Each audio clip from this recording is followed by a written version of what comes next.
aku mau rujuk. 2 bulan bekerja Tono sudah mahir bahasa Inggris dan juga kinerjanya dari hari ke hari semakin bagus membuat Burhan merasa bangga dan tidak salah pilih. Tono. Iya Pak. Sekarang lagi pendaftaran mahasiswa baru untuk kuliah, saya daftarin kamu kuliah ya. Ucap Burhan membuat Tono sedikit kaget. Tapi Pak, gak ada tapi-tapian Tono, kamu adalah laki-laki yang berkualitas harus diasah terus. Ujar Burhan membuat Tono terdiam sejenak lalu ia mengangguk. Abua, Bua.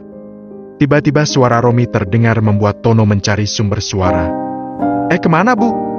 Tanya Tono melihat Maya menggendong Romi. Gak kemana-mana, bosen aja di kamar, anak kamu ini pengen lihat suasana baru. Jawab Maya membuat Tono terkekeh, begitu juga dengan Burhan. Semakin kesini Maya tidak pernah bersedih lagi seperti dulu, hari-harinya sudah dipenuhi dengan Romi. Anak ayah ini mau kemana nak? Tanya Tono sambil mengusap rambut Romi. Bu. Iya sayang, ayah paham kok, anak ayah ini udah abang-abang ya. Jawab Tono. Mau kemana Ton? Tanya Maya melihat Tono membawa-bawa ijazah. Mau daftar kuliah Bu. Jawab Tono membuat Maya kaget. Kuliah? Iya Bu. Tapi kamu gak bawa Romi kan, kamu bakal pulang pergi aja gak sampai pindah? Tanya Maya yang dibalas anggukan oleh Tono. Ia paham Maya sudah sangat lengket dan sayang pada Romi. Ya udah Bu, Pak pamit dulu ya, doain sukses. Ucap Tono yang dibalas anggukan oleh keduanya. Dadah dulu ayahnya. Suruh Maya membuat Tono kembali mendekat lalu mencium putranya. Baik-baik ya nak, jangan rewel, ayah berjuang dulu semoga lolos. Ucap Tono, kemudian ia keluar dari ruangan Burhan. Sampai di depan kantor Tono hendak berangkat menggunakan motor karena Burhan memberikan motornya untuk dipakai Tono sehari-hari. Mas?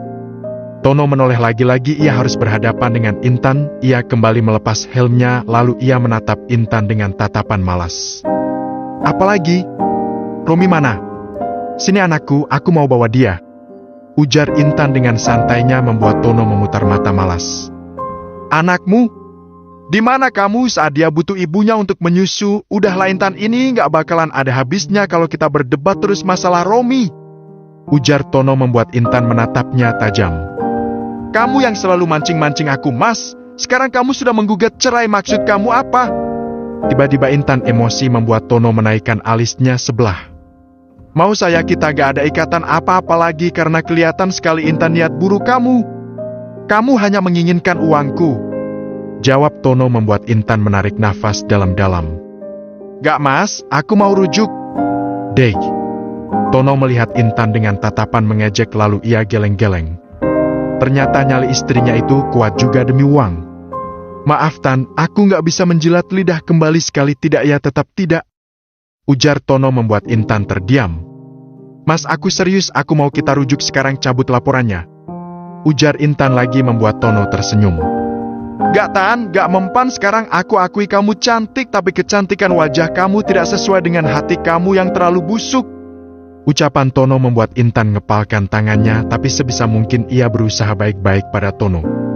Jika kamu ingin bertemu Romi nanti malam, aku bawa dia ke rumah orang tuamu. Ucap Tono memberi jalan tengah. Kenapa harus ke rumah orang tuaku sekarang aja? Bantah Intan. Karena orang tuamu lebih tulus ingin bertemu cucunya dibanding kamu. Jawab Tono membuat Intan lagi-lagi harus menelan kekecewaan. Setelah melihat Tono menjauh, Intan langsung menggerutu. Sial. Kok bisa sih Mas Tono makin keren aja tiap hari? Gumamnya lalu berjalan menuju warung depan kantor Burhan. Bu, beli kue 1. Ucap Intan sambil matanya menatap lurus ke depan. Beberapa saat kemudian ia sedikit kaget melihat perempuan menggendong Romi dan ya jelas Romi jauh berbeda dengan 2 bulan yang lalu. Romi! Gumam Intan lalu ia buru-buru bangkit dari duduknya. Intan berlari menuju parkiran karena ia melihat perempuan itu membawa putranya bersama laki-laki. Permisi! Panggil Intan membuat keduanya menoleh. Iya. Jawab Maya sambil mengusap-usap Romi lembut. Ini Romi? Tanya Intan hati-hati yang dibalas anggukan oleh Maya. Iya ini Romi. Kenapa bisa sama ibu? Tanya Intan mulai penasaran. Ini bukannya perempuan yang selalu hadang Tono, istrinya Tono kalau gak salah. Gumam Burhan dalam hati. Boleh saya minta anak saya? Dek. Intan kaget lalu ia menggeleng. Burhan yang melihat itu langsung menuntun Maya masuk ke dalam mobil. Kenapa harus masuk, saya minta anak saya? Tegas Intan membuat Burhan tersenyum. Coba tanyain dulu sama Tono karena selama ini yang saya lihat ayah dan ibu bayi ini ya cuma Tono. Jawab Burhan membuat Intan gelagapan. Kamu istrinya Intan kan yang ninggalin rumah sama anakmu sendiri? Lanjut Burhan membuat Intan mengalihkan pandangannya ke arah lain. Gak usah bahas sampai sana, saya cuma minta anak saya. Tegas Intan membuat Burhan tersenyum lalu mengangguk. Iya sih, sekarang kamu minta izin dulu, saya ayah ibunya Romia itu, Tono, minta izin dulu sana. Lanjut Burhan lalu ia masuk ke dalam mobil. Shit! Umpat Intan. Ia berbalik hendak kembali ke warung tadi, namun lagi-lagi ia dikagetkan dengan Doni. Ini bukannya teman Mas Tono kalau lagi nguli. Ucap Intan dalam hati. Berbeda dengan Doni yang juga melihat Intan sedang memperhatikan dirinya. Ini mak lampir ngapa berkeliaran mulu sih, kan bikin serem. Ucap Doni dalam hati. Mas, kau temannya Mas Tono kan? Tanya Intan yang dibalas anggukan oleh Doni. Mas Tono sekarang kerja apa sih? Maksudnya kan dulu juli bangunan kok dekat malah pakai jas segala. Tanya Intan membuat Tono mengatur nafasnya berkali-kali. Oke, Tono kerja apa? Dia sekretarisnya bos ya, mungkin dengan gaji-gaji 7-10 juta per bulannya.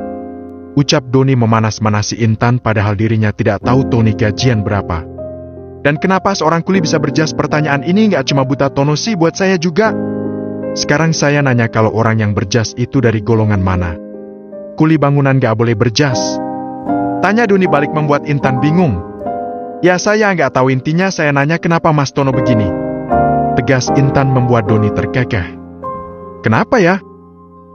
Setahu saya Tono itu orang yang ambis sekali, jadinya ia ingin membuktikan pada dunia kalau dia itu bisa sukses dan kaya.